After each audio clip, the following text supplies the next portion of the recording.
अस्सलाम वालेकुम। कैसे हैं सब? उम्मीद करती हूँ सब ठीक होंगे और खुश होंगे। ये डबल लेयर पिज़्ज़ा पराठा बनाने के लिए मैं राइस डो लूँगी और डो बनाने के लिए मैंने 1 किलो मैदा लिया है। इसमें 1 टेबलस्पून ईस्ट शामिल किया है, 1 टेबलस्पून नमक और 1 टेबलस्पून शक्कर लेकर मैं इसे गुनगुने पानी के साथ गूँध रही हूँ, जैसे हम आटा गूँधते हैं नॉर्मली। इसको ना मुझे बहुत ज़्यादा सख्त गूँधना है और ना ही बहुत नरम। अब देखिए जब सारा खुश्क मैदा गीला हो गया है तो मैं इसमें आधा कप ऑयल का शामिल कर रही हूँ ताकि फ्लफ़ी हो जाए हमारी डो, बहुत अच्छी तरीके से राइस हो और पराठा हमारा सॉफ्ट बने। अब ये मैं इसमें ऑयल शामिल करने के बाद मैं इसको फिर से गूँध रही हूँ ताकि ये एब्ज़ॉर्ब हो जाए अच्छी तरीके से ऑयल डो के अंदर। और फिर इसके बाद मैं इसको रेस्ट के लिए रख दूँगी राइस होने के लिए। चलें, जब तक डो राइस हो रही है तो हम चिकन रेडी कर लेते हैं फिलिंग के लिए।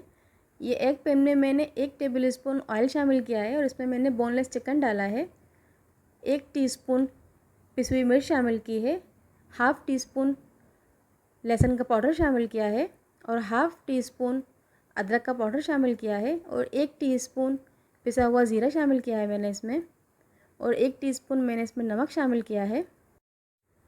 1 टेबलस्पून मैं इसमें दही शामिल करूँगी और 1 टेबलस्पून लेमन जूस ऐड करूँगी इसके अंदर में। और फिर इसके बाद मैं इसको अच्छी तरह से मिक्स कर आधा कप पानी डालकर, छोटा वाला आधा कप पानी डालकर चिकन को गलने के लिए रख दूँगी। अच्छा, मैंने चिकन तकरीबन 1 पाव से कम है ये। अब देखिए 5 मिनट हो गए, चिकन गल गई है और उसका पानी भी खुश्क हो गया है। इसकी बोटियों को मैं चॉपर में चॉप करूँगी, हाथ से नहीं तोड़ूँगी, चॉपर में चॉप करूँगी क्योंकि मुझे इसको बहुत फ़ाइन रेशे बनाने हैं इसके। इस तरीके से देखिए मैंने चॉपर में चॉप कर लिया है इसको। मैंने बंद गोभी को भी चॉपर में चॉप किया है और थोड़ी सी मैंने शिमला मिर्च शामिल की है इसमें। ये एक अच्छा सा मिक्सर बन गया है। अब देखिए डो बहुत अच्छी तरह से राइस हो गई है। अब इसका मैं पेड़ा बनाकर, जैसे हम रोटी बेलते हैं सिंपल, इस तरीके से बेल लूँगी। अच्छा, इसका साइज़ ये है जितना बड़ा आपका पैन हो, क्योंकि हमें ये पिज़्ज़ा पराठा पैन में बनाना है या तवे में बनाना है। आप उसी साइज़ का इसको बेलिए अपने पराठे को। साइज़ बिल्कुल फ़िक्स होना चाहिए उसका, बड़ा ना हो, छोटा हो तो कोई मसला नहीं है, खैर है, बड़ा ना हो। देखिए मैं इसको इस तरीके से, उसको बहुत पतला नहीं मुझे बेलना है, नॉर्मल साइज़ रखना है, थोड़ा जैसे मोटा पराठा जैसे हम बनाते हैं इस तरीके से, ताकि ये अच्छे से फूल के राइस हो जाएगा जब इसको पकाने के लिए रखेंगे तो। अब इसको ये ट्रिक है इसकी, मैं डबल करके इसको पैन में मैंने बिछा दिया है इसे और देखिए बिल्कुल ये फ़िक्स साइज़ आया है इस पर। अब इसके बाद जो मैंने मिक्सचर बनाया था अपना चिकन का और वेजिटेबल्स का, मैं वो डाल दूँगी इस पर। जितना आप डालना चाहें उतना ही, जितना डालेंगे उतना ही पिज़्ज़ा पराठा आपका बहुत ही अच्छा और सॉफ्ट बनेगा और टेस्टी भी बनेगा। अगर आप चाहें तो इस पर नट्स भी डाल सकते हैं या जो भी आपको मसाले पसंद हो इस वक्त आप वो डाल सकते हैं। आप इसमें मैगी मसाला डाल सकते हैं, आप इसमें चाट मसाला डाल सकते हैं, आप गरम मसाला डाल सकते हैं इवन इसके ऊपर, जो भी आपको पसंद हो। और अब मैं इसके ऊपर बहुत थोड़ी सी प्याज डाल रही हूँ, हल्की हल्की सी चॉप कर ली थी मैंने। अब थोड़ा सा मेरे पास ये चिली सॉस है, मैं वो शामिल कर रही हूँ। चिली सॉस, अगर आपके पास केचप हो या कोई भी सॉस आप डालना चाहें तो आप वो ऐड कर सकते हैं। मैंने इसमें चिली सॉस डाला है, इससे थोड़ा सा खटास भी आएगी इसके अंदर और स्पाइसी भी होगा ये और उसकी खुशबू भी अच्छी हो जाएगी। अब ये चीज़ को मैंने बहुत अच्छी तरह से फ़ाइन चॉप किया है, इसको भी मैंने चॉपर में चॉप किया है ताकि अच्छी तरह से पूरे में फैल जाए। और देखिए इसकी साइड्स मैंने खाली छोड़ दी हैं, उस पर मैंने अभी कुछ नहीं डाला है क्योंकि मुझे इसको फोल्ड करना है। अब ये भी करने के बाद मैं दूसरा पेड़ा लेकर दूसरी रोटी बना रही हूँ डबल लेयर बनाने के लिए पराठे की। देखिए अब ये लेयर बनाने के बाद मैं इस पर डाल दूँगी ताकि ये कवर हो जाए पिज़्ज़ा पराठा। इस तरीके से डालने के बाद अब ये डबल लेयर पराठा बन गया है।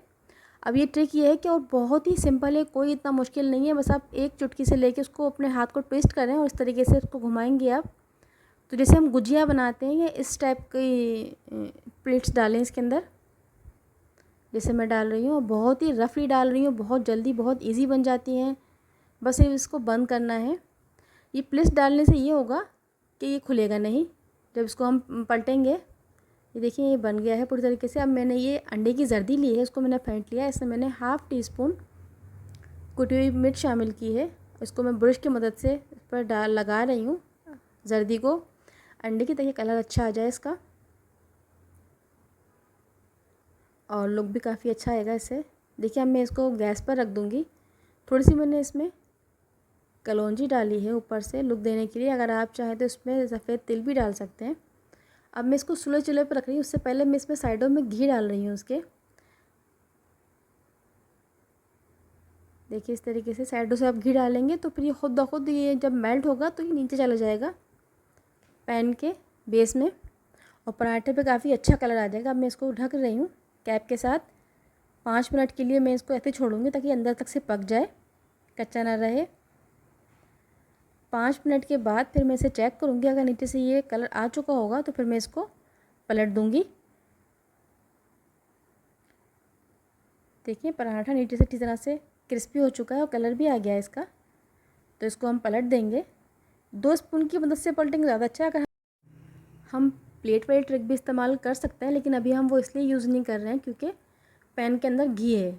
अगर हम इसको पलटेंगे तो घी नीचे गिरेगा और हम हाथ से का शिकार हो सकते हैं। तो इसलिए बेहतर है कि आप इसको स्पून की मदद से ही पलटें, या चिमटा को बढ़ाकर आप इसको हैंडल कर सकते हैं, आप इस तरह से पलट लीजिए।